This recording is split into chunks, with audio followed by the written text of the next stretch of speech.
जो मन भटका हुआ है ना, उस पर गौरी मत करना।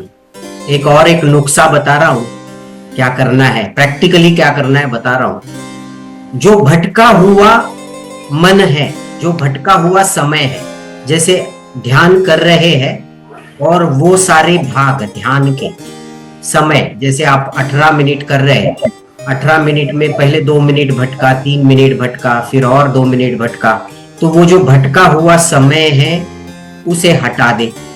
ठीक है। अब गौर किस पे करना है?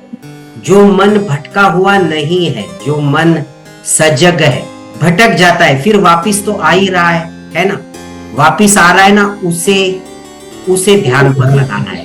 तो हमारा कर्म क्या होगा कि जब जब होश आए वो बिंदु को देखना, वो बिंदु को नापना।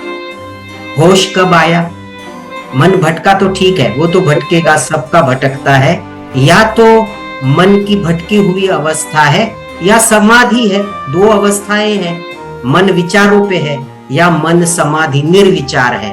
तो विचार और निर्विचार ये 2 ही अवस्थाएं हैं। तो जब मन वापिस लौटा तो क्या होता है? तो मन में यही आता है, अरे ये तो मैं भटक गया था, यही तो पहला विचार आता है। अब यही समय है मन को ध्यान पर लाने का। तो मन से कहे, भाई तू ध्यान पर आ जा और भी पोजीशन बेहतर बना ले, एक निग्रह वाली, एक ध्यान वाली स्थिति, आपकी पोजीशन एक बार देख के उसे बेहतर बना ले, पोस्चर जो है बॉडी का बेहतर बना ले, और फिर मन को एक बार ध्यान पर लेकर के आए।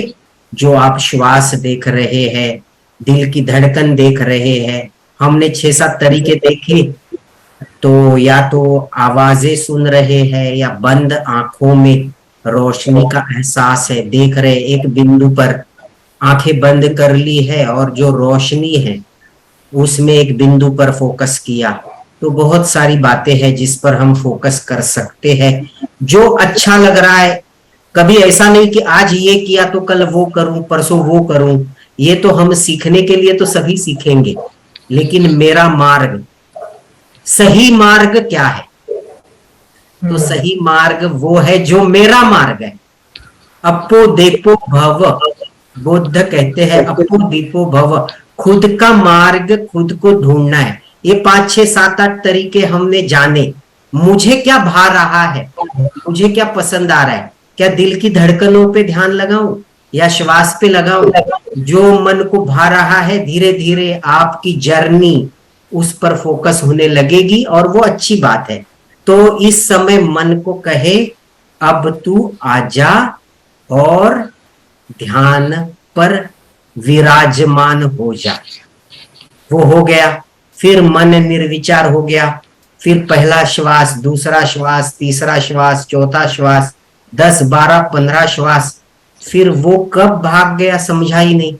वही तो बात है, मन कब भटकेगा वो नहीं समझेगा, लेकिन कब वापिस आएगा वो जरूर समझेगा। तो उसे कहते हैं होश आया। जब होश आएगा तब एक बार निग्रह करे, प्यार से, चिढ़ नहीं, निग्रह करे, ध्यान पर उसे वापिस फोकस करे और फिर से एक बार कॉन्सेंट्रेट करे। हर श्वास की गहराई में दर्शन पे ध्यान दे कि मुझे देखना है। मन का कर्म है विचार।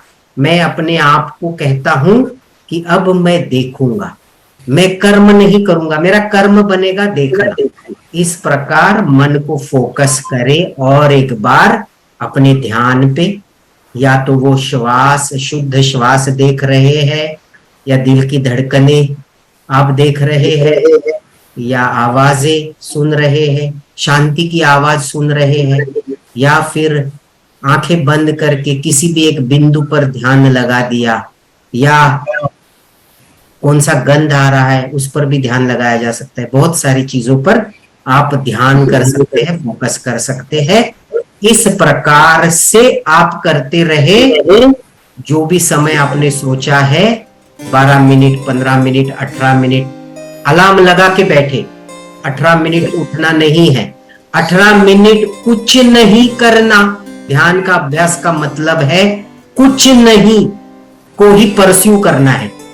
कुछ नहीं करना सबसे कठिन बात अगर कुछ है ना तो कुछ नहीं करना, क्योंकि आपने देखा जन्म से आज तक हम हमेशा कुछ ना कुछ करते रहते हैं। यही कठिन है और वही ध्यान है, कुछ नहीं करना। सांधा तो समाधि की अवस्था, निर्विचार की स्थिति में आप आ पाओगे, टिक पाओगे, रह पाओगे।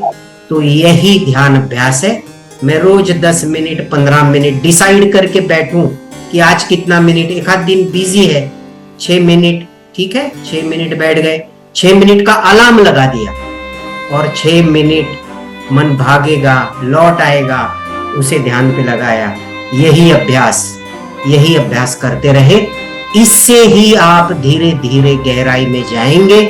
लाइव सेशन में तो हम नया नया पाठ सीखते ही रहेंगे, नई नई विधि आती ही रहेगी, ये कभी नहीं खत्म होगा।